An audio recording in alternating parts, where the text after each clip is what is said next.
Ilmselt olete kuulnud vaidlusi Eestis, et kas valimiskünnis tuleks kaotada või mitte. Aga mis asi see on, mida tuleks kaotada? Valimiskünnis on reegel, mille kohaselt valitavasse kogusse, no näiteks Riigikogusse, pääsevad ainult nende erakondade esindajad, mille poolt anti vähemalt teatud osa hääli. Ehk siis valimiskünnis on tegelikult väga sarnane eksami läbimiseks vajaliku miinimumpunktide arvuga. Mitu valija häält 100 tuleb saada selleks, et sisse saada? Erinevates riikides on seatud erinevad valimiskünnised. Kõige kõrgem künnis on näiteks Liechtensteinis 8% ja Türgis 7% kõikidest häältest. Kõige tavalisem valimiskünnise määr on 5%.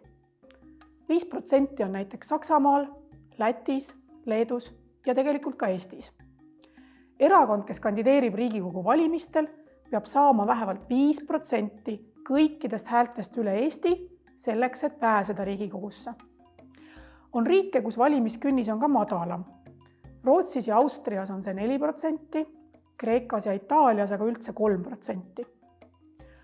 Aga miks on üldse vaja seada miinimumhäälte arvu erakondadele?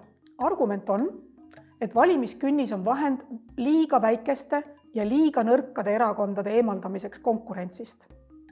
Nagu ikka tekib tunne, et ühiskonnas ei ole isegi 5% elanike toetust, siis äkki ei peaks ka parlamenti kandideerima. Öeldakse ka, et valimiskünnise mõte on väikeste ja nõrkade parteide ühinema sundimine. Veel öeldakse, et kui puuduks valimiskünnis, siis saaks parlamenti erakonnad, kellel on ainult üks esindaja. Aga see üks esindaja võib osutuda liiga oluliseks hääleks. Selline esindatus oleks ebaproportsionaalne, sest ühe inimese taga on ju väga väike osa valijaid, kuid tema mõju seadustele ja valitsuskoalitsioonile on väga suur. Aga näiteks on ka riike, kus ei ole üldse valimiskünnist. Sellistes süsteemides pääsevad kõik parlamenti, kes saavad vajaliku arvu hääli kokku. Valimiskünnist ei ole näiteks Soomes ja Hollandis. Ja nendes riikides on parlamendis esindatud väga palju erakondi. Nii on Soomes parlamendis esindatud 10 erakonda ja üks üksikkandidaat. Hollandis on parlamendis 16 erakonda ja 6 üksikkandidaati. Võrdlusena Eestis on tavaliselt parlamendis 5–6 erakonda ja mitte ühtegi üksikkandidaati. Künnise vastuargumendina on toodud välja, et selle tõttu jäävad parlamendist välja mitmed erakonnad. Kui selliseid erakondi juhtub olema palju, siis on väga suure osa valijate hääled esindamata. Aga see ei ole demokraatlik.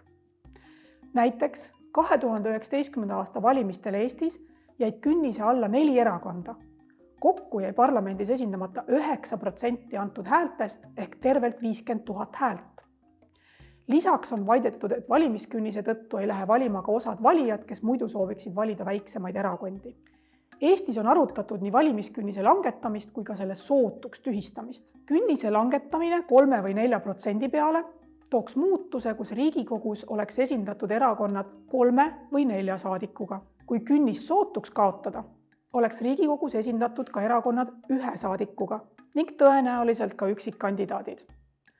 Kas see oleks Eesti demokraatiale hea või halb, on täna veel tegelikult vaidluse küsimus.